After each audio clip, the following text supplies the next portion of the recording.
ఛత్రపతి శివాజీ మహారాజ్ జయంతి సందర్భంగా లక్షడిపేట మున్సిపాలిటీ ఇటిక్యాల గ్రామం నుండి మన హిందూ సామ్రాట్ ఛత్రపతి శివాజీ మహారాజ్ జయంతి సందర్భంగా బైక్ ర్యాలీ నిర్వహించారు. కార్యక్రమానికి బీజేపీ తెలంగాణ రాష్ట్ర ఉపాధ్యక్షులు వెరబెల్లి రఘునాథ్, హిందూ ఉత్సవ కమిటీ మంచిర్యాల జిల్లా అధ్యక్షులు చుంచు రాజ్ కిరణ్ హాజరయ్యారు. బైక్ ర్యాలీ ఇటిక్యాల నుండి లక్షడిపేట పాత బస్టాండ్ మీదుగా కరీంనగర్ చౌరస్తా, శివాజీ చౌక్ వరకు బైక్ ర్యాలీ సాగింది. బీజేపీ కుటుంబ సభ్యులు, హిందూ బంధువులు అధిక సంఖ్యలో పాల్గొన్నారు.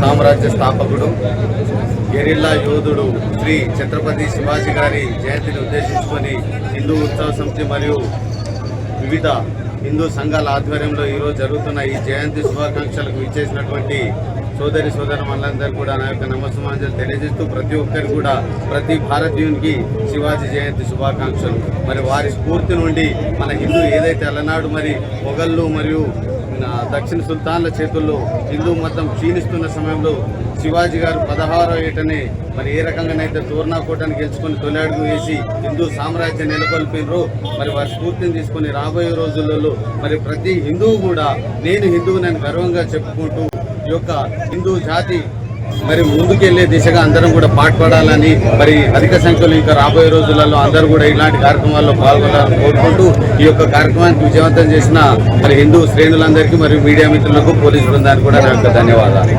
ఈ రోజు మనం శివాజీ జయంతి ఉత్సవం జరుపుకోవడానికి అవకాశం జరిగింది అని అంటే అందుకు మనందరం చాలా సంతోషపడాలి. ఆనాడు శివాజీ గారు ఎంతో పోరాటం చేశారు. చిన్న వయసులో వాళ్ళ తల్లి దగ్గర నుండి ఏదైతే నేర్చుకున్నాడో మన యొక్క తన విద్యాబుద్ధులు నేర్చుకున్నప్పటి నుండి తను మన హైందవ శక్తిని ఎలా కాపాడుకోవాలని కావచ్చు, హైందవంలో ఉన్నటువంటి ఎటువంటి ఒడిదుడుకులు తను దాన్ని సరిదిద్దుకుంటూ రావడం కావచ్చు, దాన్ని స్ఫూర్తిగా తీసుకోవడం, మన దేశం కోసం ఎంతో పోరాటం చేశాడు. తన సైన్యాన్ని తీసుకుని ఎంతో మంది సైన్యాల పైన యుద్ధం చేయడం జరిగింది. అక్బర్ లాంటి అటువంటి వారు తన కోటల పైకి వచ్చినప్పుడు ఎన్నో కోటలు బద్దలు కొట్టి ఈ యొక్క సైన్యాన్ని నిలబెట్టుకోవడం జరిగింది. మన చిన్నప్పుడు ఎన్నోసార్లు మన పుస్తకాల్లో చదువుకున్నాము. అది 90s కి ముందుగా ఉన్నది. ఈ రోజు మన పాఠ్య పుస్తకాలలో లేదు. మన విషయాన్ని తెలుసుకోలేకపోతున్నాం. గతంలో ఉన్న ఏవైతే పుస్తకాలను వాటి ద్వారా తెలుసుకుంటున్నాం. ఇప్పుడు మనం ఈ జయంతి జరుపుకుంటున్న సందర్భంలో ఏంటి అని అంటే మనం ఇది మళ్ళీ ముందుకు జరుపుకుంటూ మన యొక్క హిందూ ఉత్సవ సమితి పోతున్నాం. వాటన్నిటిని మనం తెలుసుకోవాలని, మన సాంప్రదాయాలను కాపాడుకోవాలని చెప్పేసి ఈ యొక్క హిందూ ఉత్సవ సమితి ద్వారా జరిగినటువంటి ఈ రోజు యొక్క వేడుక జరిపిస్తున్నటువంటి ఈ యొక్క కమిటీ సభ్యులందరికీ నేను శుభాకాంక్షలు తెలియజేస్తున్నాను.